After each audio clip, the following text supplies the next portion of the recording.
Je voulais vous souhaiter la bienvenue au nom de la Société des hôtels littéraires et de l'hôtel littéraire Le Swan.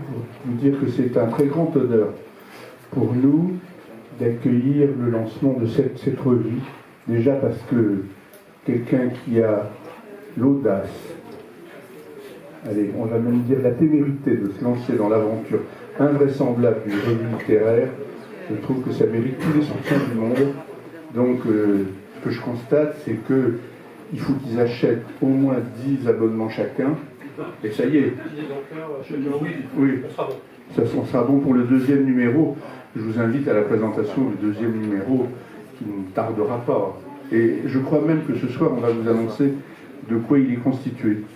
Non, vraiment, c'est un grand bonheur. C'est une opération que nous devons à mon ami Mauricio Serra, qui est un habitué de cet endroit et qui m'a fait connaître ce projet que j'ai trouvé enthousiasmant.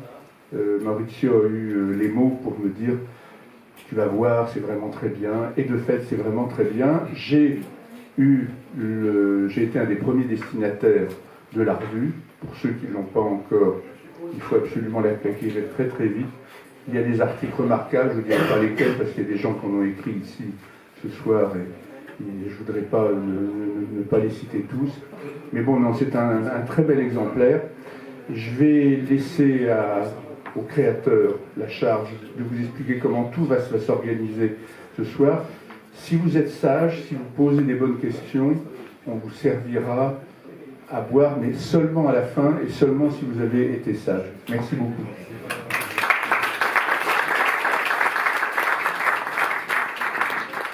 Merci beaucoup, monsieur le Tertre. Est-ce que vous souhaitez que je parle au micro ou à la voix comme ça vous convient? Au micro, c'est bien. Micro, c'est mieux, d'accord. Alors, avant de remercier l'ensemble des participants, des contributeurs, des rédacteurs, monsieur Le Tertre, monsieur Mauricio Serra de l'Académie française, je voudrais commencer déjà par un hommage, rendre un hommage à une personnalité qui a contribué à ce numéro en nous confiant un dessin. Cette personnalité, c'est Dino Atanasio, qui nous a quittés le mois dernier, à l'âge de 100 ans, il allait avoir 101 ans. On le connaît surtout pour avoir été le premier illustrateur de la bande dessinée Bob Moran. Alors, il a commencé quand même dans les années 40-50. J'avais eu le plaisir, l'honneur et la grande joie de l'interviewer pour la revue à rebours. Et il nous a fait également l'honneur donc, de nous confier un dessin inédit d'un de ses personnages qui s'appelle l'Oncle Paul et que vous découvrirez donc dans ce numéro. Donc voilà, je voulais lui rendre un hommage et d'ailleurs son fils Alexandre Atanasio est présent dans la salle et il a contribué aussi à ce numéro et donc voilà, je voulais remercier Alexandre et donc ton père Dino pour ce beau cadeau. Voilà. Alors évidemment un grand merci déjà Monsieur le Président de nous accueillir dans ce magnifique endroit proustien.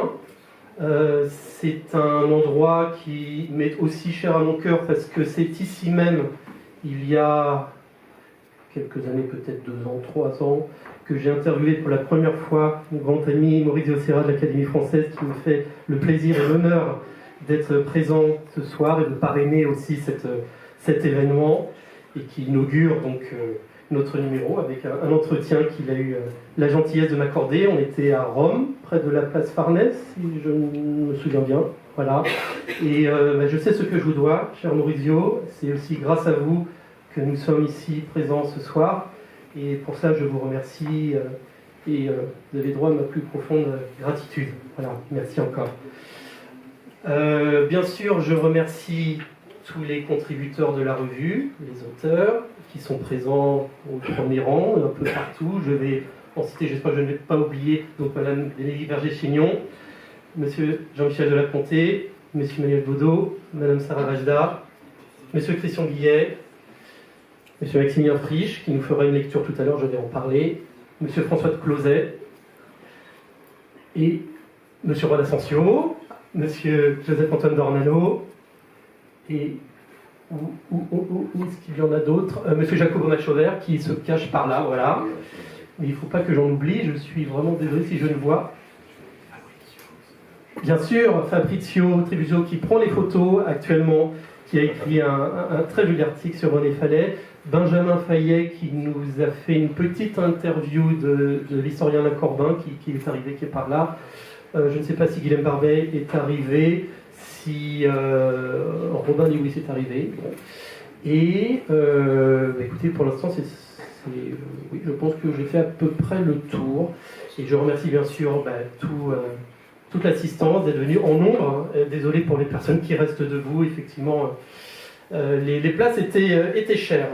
Je voudrais remercier donc aussi tout particulièrement mon ami Christian Guillet, qui m'a fait l'honneur donc de m'écrire un avant-propos qui parraine aussi ce numéro 1 de la revue à rebours. Christian Guillet que je connais maintenant depuis 5 ans à peu près, un très grand ami aussi cher à mon cœur. Je l'avais rencontré pour un entretien et puis c'est devenu une amitié très chère. Voilà, donc Christian, merci beaucoup d'être présent parce que ça me touche beaucoup. En plus, vous êtes proustien, donc vous êtes ici dans votre élément. Voilà, donc je suis vraiment ravi que vous soyez présent ici avec nous ce soir. Quelques mots aussi, un remerciement à Alain de Merdivachan qui filme la soirée. Alors, c'est très impressionnant parce qu'Alain peut rester comme ça pendant 3 heures sans bouger. Je sais, pour le côtoyer très régulièrement, je sais qu'il en est capable. Et pour une fois, je me retrouve devant l'objectif, donc c'est assez impressionnant. Mais voilà, merci aussi Alain pour la captation vidéo. Donc évidemment, la vidéo sera ensuite en ligne sur YouTube et sur le site de la revue. Alors la transmission, bien sûr, tout est transmission et je vais revenir à rebours sur l'historique. De nombreux lecteurs m'ont dit il y a maintenant 2 ans, Monsieur Le Tartre en fait partie maintenant, m'ont dit vous voulez sortir une revue papier, je vous souhaite bien du courage parce que en ce moment c'est une tâche vraiment très, très difficile et voilà, vous vous lancez dans une aventure qui est folle. Mais oui, c'est justement parce que cette aventure est folle que je me suis lancé à corps perdu dedans. Et voilà, nous avons commencé en septembre 2024 par la mise en ligne de la revue. Et maintenant nous allons à rebours puisque nous passons du numérique au papier. Donc ça porte plutôt bien son nom. Et je crois beaucoup justement au format papier, car comme vous le savez, les paroles s'envolent et les écrits restent. Et pour moi, je tiens beaucoup à ce que les paroles justement des auteurs, de nos rédacteurs, des contributeurs puissent se retrouver sur du papier, qu'il y ait une certaine idée de transmission et de pérennité, qui puisse, comme cela, par le biais de cette revue, qui puisse être communiqué donc à l'ensemble du lectorat. Pour moi, je ne pouvais pas me contenter d'une présence numérique en ligne. Il fallait vraiment quelque chose qui soit physique, qui soit palpable. Et c'est aussi tout l'objectif de cette revue, c'est de pouvoir justement laisser une trace, aussi modeste soit-elle, mais modeste pas tant que cela, parce qu'au vu de la qualité des contributions, je ne cite personne en particulier pour ne pas faire de jaloux, bien sûr, mais au vu de la qualité des contributions, je pense que ce numéro pourrait faire date. Voilà, et j'en suis vraiment très très fier et très heureux. Je remercie aussi, j'ai failli oublier mes associés, qu'on ne voit pas ici, mais qui sont bien cachés, donc Gilles Morino, sans qui rien de tout cela n'aurait été possible. Thierry Fondian, imprimeur, bien sûr, qui a fait un énorme travail sur ce numéro et qui a consacré de très nombreuses heures diurnes et nocturnes. Donc merci aussi Thierry. Et Laurent Lepage, donc notre associé trésorier. Et alors il va vérifier si tout le monde prend bien sa revue, parce que c'est important. Parce que justement, plus on vend de numéro 1, plus on aura la possibilité de faire le numéro 2. Et je peux vous l'annoncer déjà maintenant, l'avant-première, on a défini le thème du numéro 2, qui sera la folie. Voilà, la folie. Donc, si ça inspire des gens parmi l'assistance, j'ai entendu des soupirs, je ne sais pas comment l'interpréter, mais si ça inspire des gens dans l'assistance, voilà, surtout n'hésitez pas et proposez vos services. Alors, pour moi, le papier, c'est un aboutissement. C'est un aboutissement, j'y pensais dès le départ, avant de me lancer dans la revue numérique. Et je pense elle reprend dans son esprit même, dans sa structuration, dans ce qu'elle propose, elle reprend l'esprit d'À rebours. Et ses principales rubriques, bien sûr, alors pour les personnes qui ont déjà consulté le site, vous savez qu'il y a plusieurs rubriques: littérature, cinéma, histoire, bande dessinée, essais, arts et spectacles. Et on a essayé justement de se faire un petit peu le reflet de l'ensemble de ces rubriques dans le cadre de ce numéro papier. Et c'est un esprit aussi qui est fortement lié justement à ce souci de transmission. Transmission de la parole, des idées, dans un format qui ne se veut pas court justement, mais comme c'est trop souvent le cas actuellement avec cette mode des réseaux sociaux, TikTok, Instagram, où il faut toujours se plier à ce format contraignant de la brièveté. Au contraire, avec À rebours, je pense que nous laissons une plus grande place à la nuance, à l'analyse, à la réflexion. On permet à l'ensemble de ces thèmes de prendre leur ampleur dans un format long, argumenté et construit. Et c'est aussi la raison pour laquelle, personnellement, j'aime tellement l'exercice de l'entretien. Et d'ailleurs, il y a parmi l'assistance quelques-unes de mes victimes, passées et à venir. Puisque justement, je pense que l'exercice de l'entretien, c'est la quintessence aussi, la quintessence même de la transmission d'un locuteur à un autre, et un troisième aussi qui sera le lecteur. Et cette aventure, c'est aussi un aboutissement dans le sens où elle aboutit 10 ans après le lancement de cette aventure. Pourquoi 10 ans? Alors je vais vous raconter une anecdote, j'espère qu'il sera plutôt brève, je vais essayer de ne pas m'étendre dessus. Tout est venu finalement d'un rêve que j'ai fait en 2016. J'aime bien raconter cette histoire, tout le monde ne la connaît pas, donc je vais pouvoir l'expliquer. À l'époque, et c'est toujours le cas d'ailleurs, j'apprécie toujours un auteur qui s'appelait Michel Déon, de l'Académie française, un de vos anciens confrères, Charles Rotillon. Voilà. Et pour les personnes qui me connaissent, vous savez que j'ai ce penchant, je ne sais pas si on pourrait dire ce fétichisme pour les envois, les dédicaces manuscrites. J'ai quelques victimes là encore, cher Bénédicte, je sais, je vous suis tous les ans au salon du livre d'histoire à Versailles. Tous les ans, je vous demande une petite dédicace et tous les ans, la pile de livres augmente. Et je n'ai pas forcément le temps de tout lire, mais je le ferai un jour. Et mon père aussi le sait, lui, mon père, parce que il habite dans une maison et moi dans un appartement. Et dans sa maison, donc, il y a beaucoup de place et donc je peux entasser tous mes livres que j'achète. Ça fait très longtemps que j'en achète et donc ça prend beaucoup de place chez lui. Donc voilà, il le sait également. Et donc, il y a 10 ans, je me suis dit, tiens, il faut que je rencontre Michel Déon, car c'est quand même une personnalité que j'apprécie énormément, j'apprécie ses œuvres, etc. Et il est arrivé à un âge où il ne se déplaçait plus beaucoup puisqu'il habitait en Irlande. Et donc, dans ce rêve, j'ai rêvé un jour que je me rendais en Irlande, que je lui rendais visite et qu'on passait toute une journée ensemble à discuter, pas seulement littérature, mais un peu tout. Et en me réveillant, je me suis dit, c'est quand même un signe, voilà, je pense qu'il faut que je fasse quelque chose pour provoquer cette rencontre. Et à peu près à la même époque, c'est le rédacteur en chef d'une revue en ligne et papier qui s'appelle Philips qui m'a contacté, qui m'a dit, j'ai vu ce que tu écris sur les réseaux sociaux, tu as une plume élégante, etc. Est-ce que ça te dirait d'écrire pour la revue Philips? Avec grand plaisir, bien sûr. Voilà, c'est un grand honneur. Et puis là, je me suis dit, tiens, peut-être que je pourrais prendre prétexte de cela pour interviewer Michel Déon. Alors, bien sûr, plusieurs problèmes se posent. Déjà, comment contacter Michel Déon? Je n'avais pas son adresse.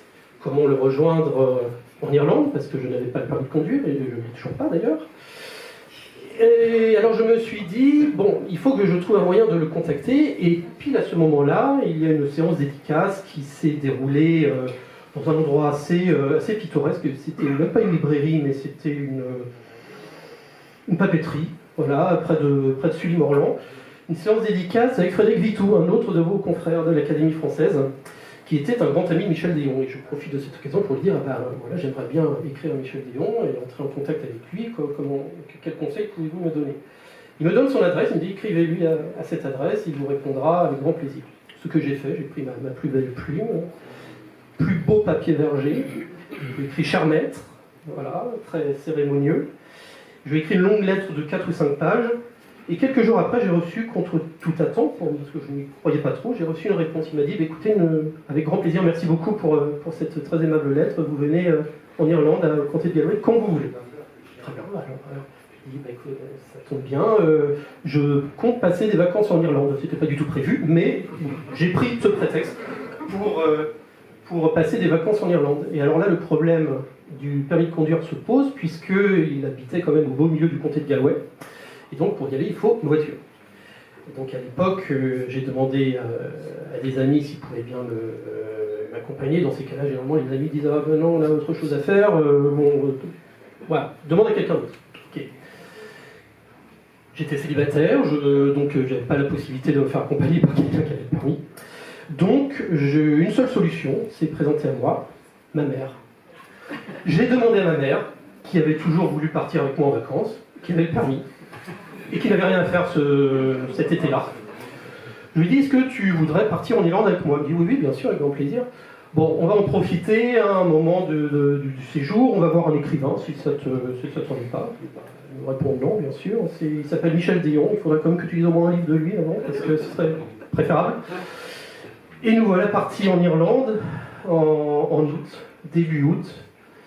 Donc on visite quand même le pays, et puis alors il a plu pendant tout le séjour, sauf une journée qui était celle à laquelle je devais voir Michel Déon, c'était un autre signe. Et nous nous sommes rendus chez lui, et donc j'ai fait mon tout premier entretien là-bas, le 2 août 2016, à Galway, chez Michel Déon. J'étais à son bureau, moi, en face de lui, et derrière ma mère. Voilà, et c'était, voilà, pour la petite anecdote, et c'était le début d'une longue série d'entretiens, de rédaction d'articles pour diverses revues, Philippe, Homme Critique, Livre Arbitre, etc. Et ça a abouti, voilà, c'est un aboutissement, encore une fois, ça a abouti en septembre 2024 à la création de cette revue à rebours, qui est maintenant mon enfant, on peut dire, et j'en suis très fier. Et je suis surtout très fier et heureux d'avoir pu compter sur l'amitié de tous ces contributeurs et rédacteurs, et puis compter aussi sur votre présence, à vous, personnes connues et inconnues, lecteurs d'À rebours, et j'espère en tout cas que ce numéro vous plaira et vous intéressera, et puis que vous pourrez lire le numéro 2 avec autant de plaisir que vous avez lu le numéro 1. Je voudrais également présenter Maximilien Frisch, qui est aussi contributeur de la revue, et qui va vous proposer une lecture de diverses œuvres, 4 ou 5, ça dépendra du ton voilà, 4. Donc des extraits d'œuvres qui ont un rapport avec la transmission. Donc je lui ai laissé la responsabilité de trouver des œuvres, c'est son choix. Il y a de très bons extraits, je les ai lus en avant-première, donc je pense que je peux passer la parole à Maximilien. Après la lecture, on pourra aussi vous laisser la parole si vous avez des questions, des remarques, et éventuellement aux contributeurs de la revue s'ils veulent prendre la parole. Voilà, bien sûr, ce sera avec grand plaisir. Maximilien, c'est à toi. Merci. Alors, ceux qui me connaissent ne seront pas étonnés, je vais commencer par un texte de Jean-Paul Sartre, un extrait de « Qu'est-ce que la littérature ?» On doit recommander aux auteurs contemporains de délivrer des messages, c'est-à-dire de limiter volontairement leurs écrits à l'expression involontaire de leurs âmes. Je dis involontaire car les morts, de Montaigne à Rimbaud, se sont peints tout entiers, mais sans en avoir le dessein, et par-dessus le marché. Le surplus qu'ils nous ont donné sans y penser doit faire le but premier et avoué des écrivains vivants. On n'exige pas d'eux qu'ils nous livrent des confessions sans appât, ni qu'ils s'abandonnent au lyrisme trop nu des romantiques. Mais, puisque nous trouvons du plaisir à déjouer les ruses de Chateaubriand ou de Rousseau, à les surprendre dans le privé au moment qu'ils jouent à l'homme public, à démêler les mobiles particuliers de leurs affirmations les plus universelles, on demande aux nouveaux venus de nous procurer délibérément ce plaisir. Qu'ils raisonnent donc, qu'ils affirment, qu'ils nient, qu'ils réfutent et qu'ils prouvent. Mais la cause qu'ils défendent ne doit être que le but apparent de leur discours. Le but profond, c'est de se livrer, sans en avoir l'air.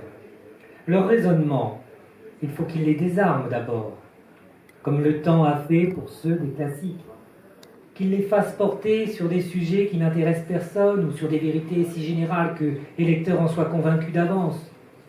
Leurs idées, il faut qu'ils leur donnent un air de profondeur, mais avide, et qu'ils les forment de telle manière qu'elles s'expliquent évidemment par une enfance malheureuse, une haine de classe ou un amour incestueux.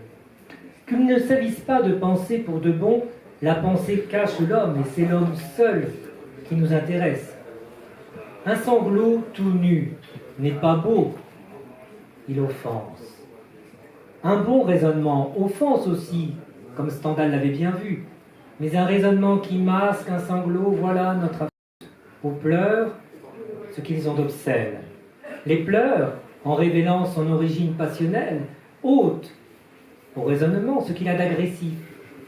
Nous ne serons ni trop touchés, ni du tout convaincus, et nous pourrons nous livrer en sécurité à cette volupté modérée que procure, comme chacun sait, la contemplation des œuvres d'art. Telle est donc la vraie, la pure littérature, une subjectivité qui se livre sous les espèces de l'objectif, un discours si curieusement agencé qu'il équivaut à un silence, une pensée qui se conteste elle-même, une raison qui n'est que le masque de la folie, un éternel qui laisse entendre qu'il n'est qu'un moment de l'histoire. Un moment historique qui, par le dessous qu'il révèle, renvoie tout à coup à l'homme éternel, un perpétuel enseignement, mais qui se fait contre les volontés expresses de ceux qui enseignent. Le message est, au bout du compte, une âme faite objet, une âme. Et que fait-on d'une âme? On la contemple à distance respectueuse. On n'a pas coutume de montrer son âme en société sans un motif impérieux. Mais par convention et sous certaines réserves, il est permis à quelques personnes de mettre la leur en commerce et tous les adultes peuvent se la procurer. Pour beaucoup de personnes, aujourd'hui, les ouvrages de l'esprit sont ainsi de petites âmes errantes qu'on acquiert pour un prix modeste. Il y a celle du bon vieux Montaigne, il y a celle du cher La Fontaine, et celle de Jean-Jacques, et celle de Jean-Paul, et celle du délicieux Gérard. On appelle art littéraire l'ensemble des traitements qui les rendent inoffensives. Tannées, raffinées, chimiquement traitées, elles fournissent à leurs acquéreurs l'occasion de consacrer quelques moments d'une vie tout entière tournée vers l'extérieur à la culture de la subjectivité. L'usage en est garanti sans risque. Le scepticisme de Montaigne, qui donc le prendrait au sérieux puisque l'auteur des essais a pris peur quand la peste ravageait Bordeaux.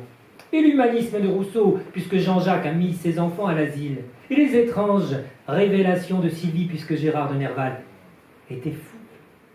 Lorsqu'enfin les contradictions internes de la vie et de l'œuvre auront rendu l'une et l'autre inutilisables, lorsque le message, dans sa profondeur indéchiffrable, nous aura enseigné ces vérités capitales, que l'homme n'est ni bon ni mauvais, qu'il y a beaucoup de souffrance dans une vie humaine, que le génie n'est qu'une longue patience, alors le but ultime de cette cuisine funèbre sera atteint et le lecteur, en reposant son livre, pourra s'écrier l'âme tranquille.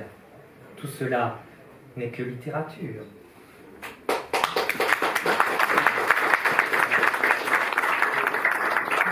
C'est plus long, je vous rassure, mais il nous fait goûter quand même tous les paradoxes de ce Sartre qui aimait quand même par avance se déconstruire, je trouve. J'aimerais continuer par Cocteau, un extrait de La difficulté d'être, un titre adorable. Cocteau disait « J'ai 2 maîtres, Radiguet et Satie », Radiguet avait 15 ans, Satie 70, ils suivaient leurs conseils pour écrire.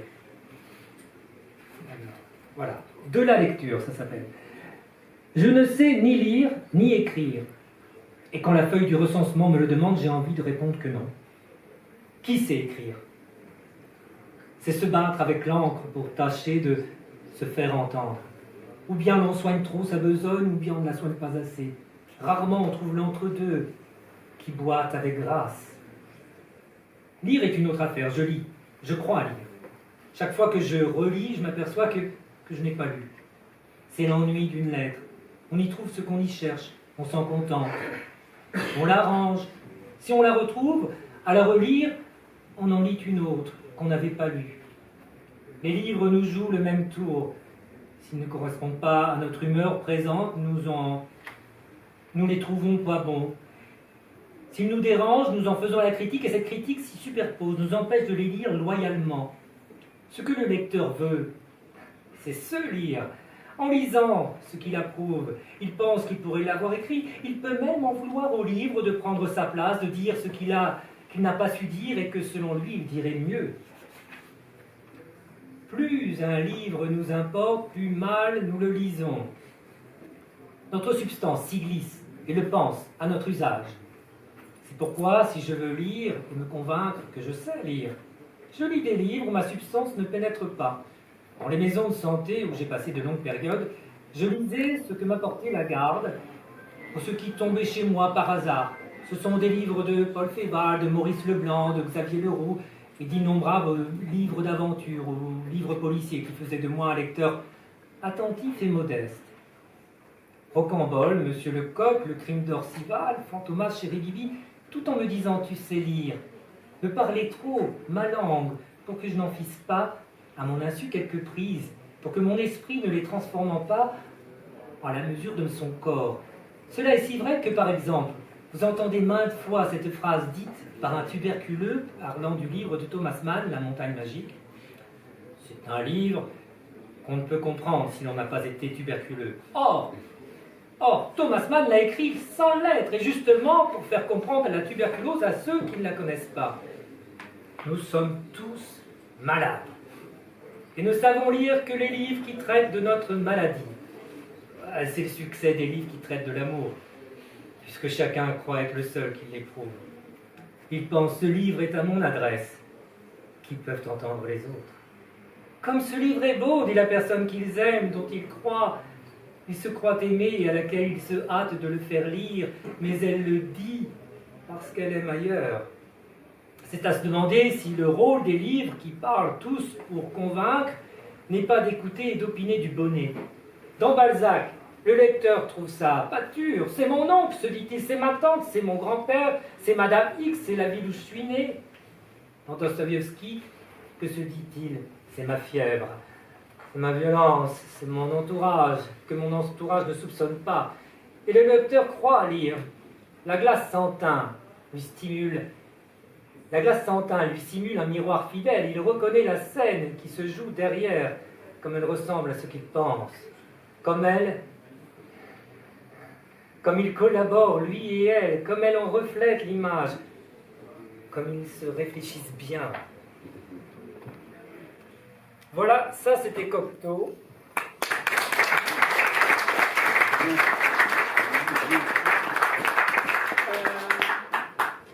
On va aller dans Gracq. Julien Gracq, c'est toi qui m'as dit de lire ça, tu as bien fait. En lisant, en écrivant, un petit extrait. La lecture d'un ouvrage littéraire n'est pas seulement d'un esprit dans un autre esprit, transvasement d'un complexe organisé d'idées et d'images, ni le travail actif d'un sujet sur une collection de signes qu'il a à réanimer à sa manière de bout en bout. C'est aussi, tout au long d'une visite intégralement réglée, à l'itinéraire de laquelle il n'est nul moyen de changer une virgule, l'accueil au lecteur de quelqu'un.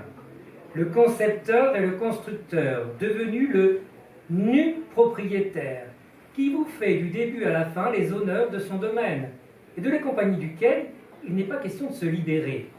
Je suis pour ma part extrêmement sensible aux nuances de cet accueil, au point d'être gêné de bout en bout dans la visite d'une propriété, même splendide, si je dois la faire en indésirable ou en indiscrète compagnie. L'accueil d'un Hugo, par exemple, au seuil d'un de ses livres, dédaigne superbement ma chétive personne et s'adresse plutôt qu'à l'ami lecteur à un collectif respectueux de touristes passant intimidés le seuil d'un haut lieu historique. Celui de Malraux, qui immanquablement me met mal à l'aise, semble toujours agacé et comme impatient de s'adresser à quelqu'un de si peu intelligent que vous. Le compagnonnage amusant, piquant, inépuisable de Stendhal est celui de quelqu'un avec qui on ne s'ennuiera pas une seconde, mais qui ne vous laissera pas l'occasion de placer un mot. À le relire récemment, dans le loisir forcé de ma chambre déserte, je redécouvre un des charmes majeurs de Nerval. Une gentillesse d'accueil simple et cordiale, une sorte d'alacrité vagabonde et discrètement fraternelle, qui jamais n'insiste, semble toujours prête, si vous le voulez, à se laisser oublier. Et il y a aussi celui qui vous abandonne en chemin, ou refuse de vous prendre en charge, ce n'est pas toujours désagréable d'ailleurs. Et celui au contraire qui guette le chaland à sa porte et se met bourgeoisement en vitrine comme une respectueuse d'Amsterdam. Si impersonnel qu'il se veuille, un livre de fiction est toujours une maison vide que tout, de pièce en pièce, dénonce comme encore quotidiennement désinvoltement habité, du manteau accroché à la patère, à la robe de chambre qui traîne sur le lit et au désordre de la table de travail. Et je suis content quand j'ai l'impression de surprendre l'auteur sur ses traces toutes chaudes et comme au saut du déménagement.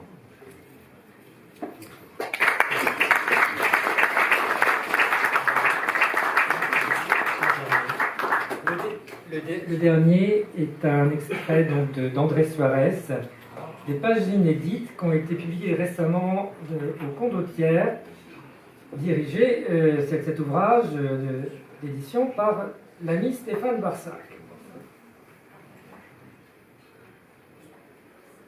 Un passe-temps? L'art? Un moyen de se distraire? Non, non, non. Et d'abord, le jeu même est nécessaire au pôle opposé du sommeil. L'art est un besoin aussi essentiel à la nature humaine que le langage. Une langue supérieure, où le style assure la durée à tout ce qui passe, les faits, les émotions et les idées. C'est l'art qui tisse, pour une bonne part, notre monde intérieur. Je voudrais que cette définition fît sentir à tant de gens que leur intelligence n'éclaire pas assez, que la poésie et la littérature sont l'art par excellence, bref, l'art d'écrire. Un grand roman comme Anna Karénine, Le Rouge et le Noir ou Les Karamazov en donne la preuve la plus propre à convaincre tout le monde. Le jeu et la pensée, le bonheur de l'évasion et la nouveauté de la région où vivre, l'agrément du conte et la source ouverte de la réflexion, tout y marque la puissance de l'artiste qui sait créer un monde et le besoin qu'a le lecteur d'y être introduit. Le roman n'est pourtant pas en général le sommet de l'art d'écrire. Il est vrai d'ailleurs qu'on peut y voir l'épopée des modernes, à la suite de l'Odyssée. Quel plus beau, quel plus grand poème épique et d'un sens plus étendu que Don Quichotte.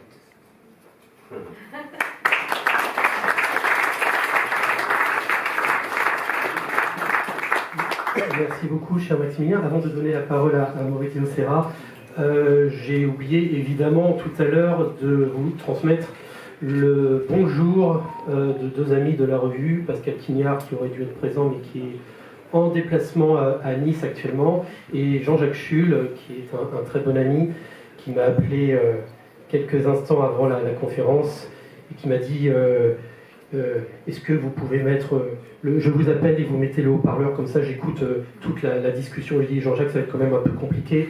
De toute façon, c'est filmé, je vous enverrai la vidéo. Il dit ah ok, forget it. Voilà. Cher Maurizio. Oui. Alors, merci beaucoup Guillaume, mesdames et messieurs. D'abord, permettez-moi, m'entendez? Bon, c'est très bien. De dire un mot pour remercier comme toujours Corinne et Jacques. Cet hôtel littéraire, le Swan, provisoirement appelé le Swan, ce sera bientôt le Swan Maurizio, où je suis bien installé, où je suis très bien installé au 4e étage, a été l'origine de notre amitié. C'était avant la Covid et j'y étais convié pour les meilleures raisons qu'un auteur puisse souhaiter, parce qu'on me donnait un prix littéraire. Voilà. Et donc, à partir de ce moment, le Swan a été vraiment ma maison à Paris, le restera et j'y suis non seulement très confortablement installé, mais également propulsé dans un monde toujours de nouvelles rencontres et de nouvelles fusées, pour être baudelairien, grâce à la densité, à la quantité, à la qualité des rencontres qu'on y fait. Passons maintenant, vu que l'anecdotique a été considérée comme acceptable ce soir, à ma rencontre avec Guillaume. C'était au Salon du Livre en avril 23, où l'Italie était à l'honneur, et j'ai compris tout de suite que c'était un garçon tout à fait exceptionnel, parce qu'il a acheté le seul exemplaire que j'ai vendu ce jour-là d'un de mes livres. Alors, vous comprenez, c'était quelque chose qui ne pouvait que souder notre amitié. Il y avait d'ailleurs ce jour-là d'autres amis qui sont aujourd'hui vraiment, vous y étiez peut-être. Il y avait Thomas Perlot qui n'a pas pu venir. Il y a Romaric, quelque part, que j'ai entrevu, et Carlo Bonetto là également. Alors, la revue a évidemment un bémol, parce que vous êtes un peu cachotier. Donc, quand nous sommes rencontrés à Rome dans cette belle soirée d'entretien, l'idée était quand même qu'il y ait une photo de moi à cheval et en habit vert sur la couverture. Alors, on ne comprend pas pourquoi, au dernier moment, ce changement très... Mais cela dit, j'ai été ravi. D'abord, j'aime beaucoup le titre parce que je suis un D'Annunzien, personne n'est parfait, et comme vous savez, à rebours de Huysmans, la revue, sort en 1884, 5 ans avant le premier grand roman de D'Annunzio, dont le titre en français est encore plus beau peut-être qu'en italien, titre français de D'Annunzio lui-même, et pas de son traducteur auquel on l'a attribué, bien que le traducteur soit excellent, et c'est bien sûr L'Enfant de volupté, version française du Piacere, et sera suivi 5 ans plus tard, en 1892, par L'Innocent, l'autre grand titre de cette première période, où Huysmans est à l'honneur, parce qu'il est certain que D'Annunzio, grand lecteur, parfois allant jusqu'au plagiat, mais comme on l'a également plagié après, enfin, de toute façon, il avait une très belle formule. Il a dit les auteurs se prêtent leur talent et ne font pas attention si c'est le talent de quelqu'un qui en a autant qu'eux. Eh bien, cela avait pour lui une importance particulière. Après, il a écrit un bel essai sur Huysmans. Et je me demandais justement comment vous étiez arrivé à ce titre, qui pourrait aujourd'hui sembler un peu, si l'on veut, un peu élitaire, ou élitiste, je ne sais pas ce que vous en pensez. Personnellement, je l'aime beaucoup. J'aime également la façon dont vous avez provoqué toute une série d'entretiens et de réflexions. Et enfin, l'espoir étant que cette revue, qui s'insère dans un itinéraire très, très français et en même temps très international de rencontres littéraires et de rencontres humanistes, puisse continuer son chemin. Je pense que pour la folie, vous aurez vraiment un grand public, sans doute du point de vue des contributeurs et peut-être des acheteurs également. C'est un titre accrocheur auquel je souhaite bonne chance. Allez, merci.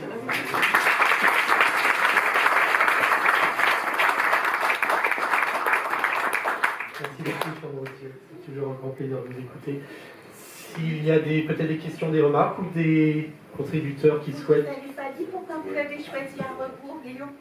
À rebours, pourquoi? Parce que, un, je suis lecteur de Huysmans, effectivement, et deux, c'est ce que j'ai essayé d'aborder très rapidement tout à l'heure, mais le temps m'était compté, parce que je comptais justement aller à rebours de ce qui se fait, modestement, je ne vais pas non plus être trop prétentieux, mais à rebours de ce qui se fait peut-être dans la presse ou dans les magazines littéraires.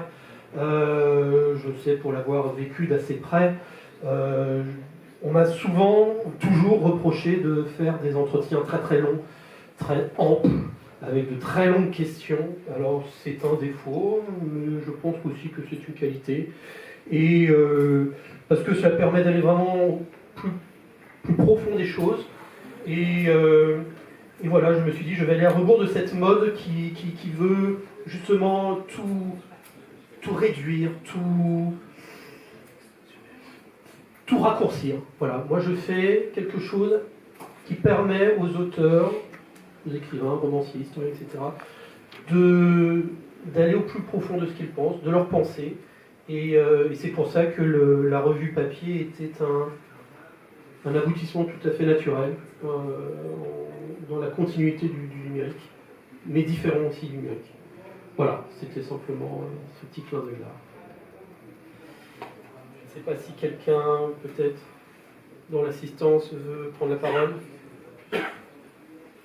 Monsieur Leconté, je vous sens désireux de dire quelque chose sur la transmission. Allez-y. La transmission à laquelle nous avons assisté, les discours qui ont été tenus, les lectures, tout ça, cette transmission est tellement satisfaisante. Je ne trouve d'autre réponse que passer le message à quelqu'un.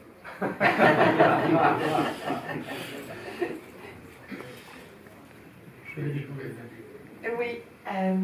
Alors, puisqu'il y a le droit de raconter des anecdotes, et que Guillaume a fait preuve d'une grande autodérision, je vais me permettre de le taquiner en racontant moi aussi comment j'ai fait la connaissance de Guillaume. Alors moi aussi c'est dans un salon du livre, c'était en 2014 et c'était la fin de ma vie secrète et le début de ma vie publique.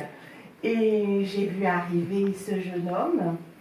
Alors, non pas l'homme chargé de chaînes, mais le jeune homme couvert de livres, voilà, avec 2 gros sacs à la main, qui m'a demandé une dédicace. Et c'était la première d'une longue série de rencontres au fil des années.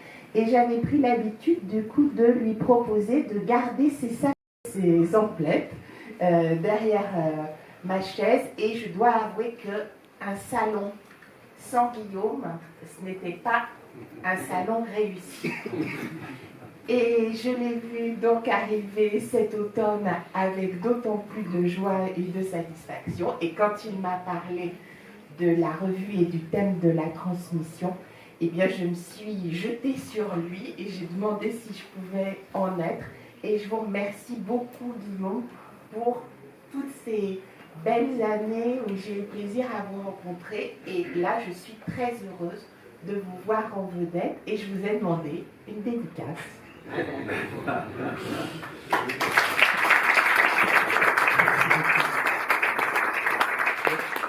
J'en profite pour saluer les nouveaux venus qui sont aussi contributeurs de la revue. Fabienne Jacob, Julien Tête qui se cache là-bas, Mathias Leboeuf qui est assis ici. Et je ne sais pas si d'autres personnes sont arrivées. Je vois des amis là-bas.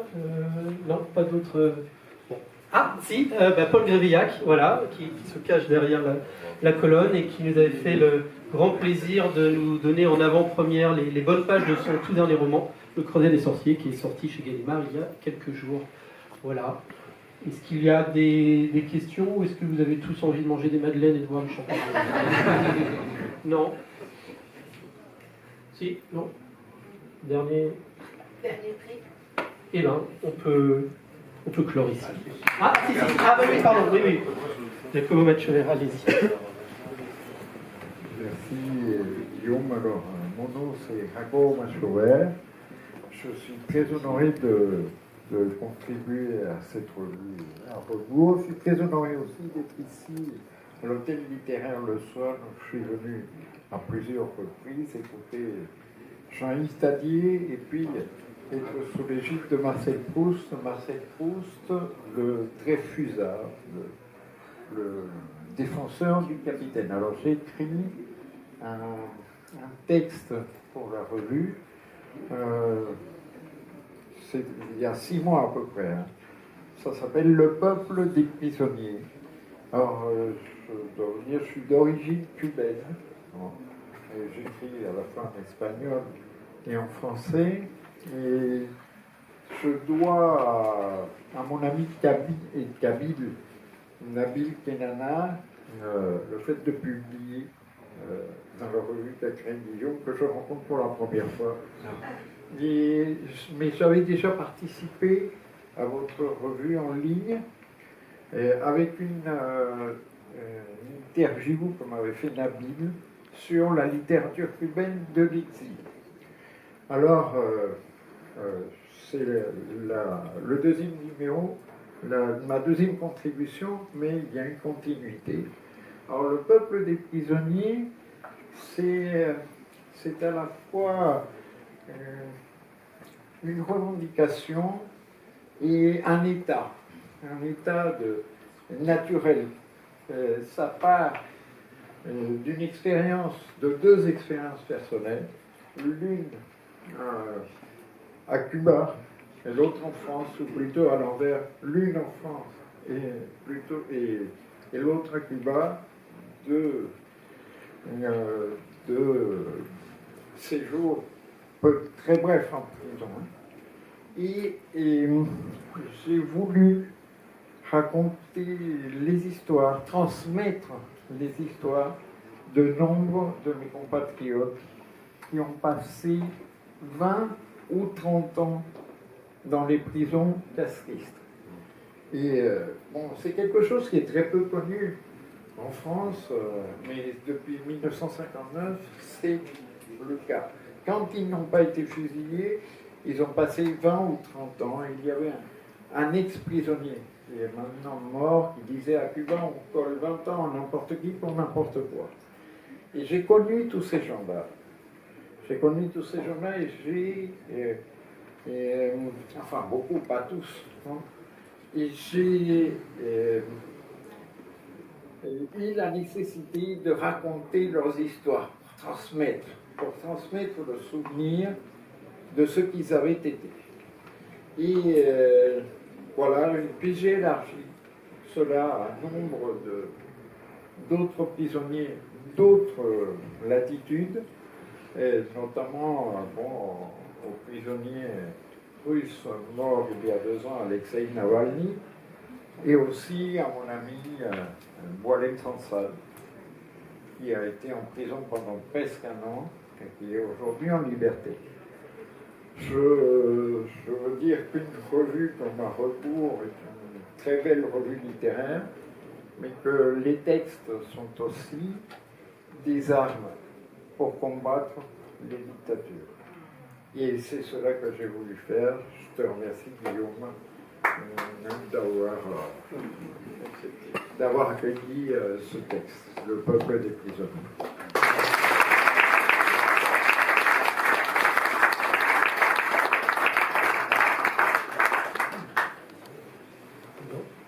S'il n'y a pas d'autres. Ah,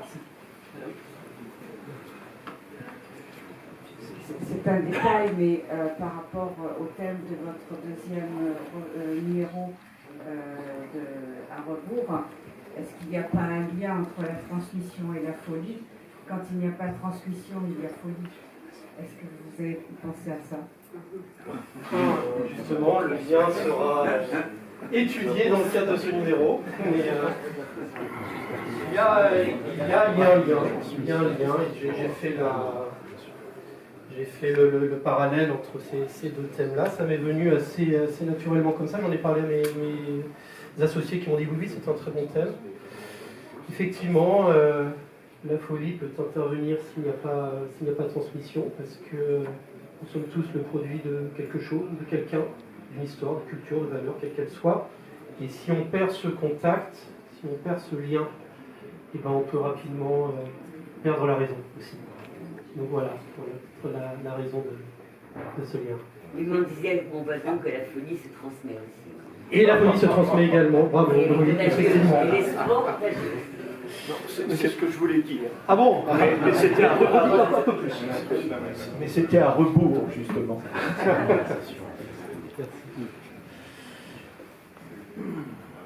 Pas d'autres. Si j'aurais voulu donner la parole quand même à Julien Thève, peut-être, qui a écrit un très beau texte, parce que dans tous ces... oui, il se cache, mais il va venir. Il y a plusieurs façons de considérer la transmission désespérée, transmission négative, mais aussi la transmission optimiste, la transmission pleine d'espoir. Je pense que c'est aussi ce que son texte a voulu transmettre. Julien, tu veux dire quelques petits mots, ou peut-être même lire quelques extraits? Non, tu réfléchis? Réfléchis. Alors, quelques mots, allez.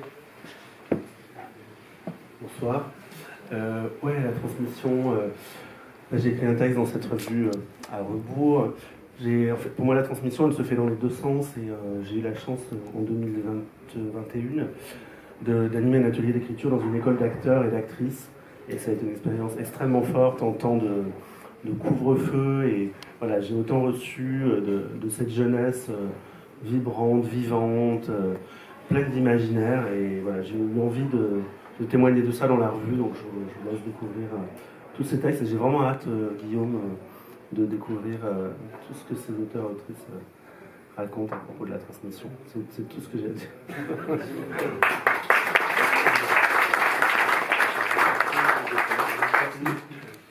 Bon, bah, je pense qu'on peut laisser peut-être la place. Oui, Juste, c'est pas le mot de la fin, puisque c'est pour vous inviter, quand le tome 2 arrivera, à revenir ici. Je serai ravi que vous acceptiez de le présenter ici.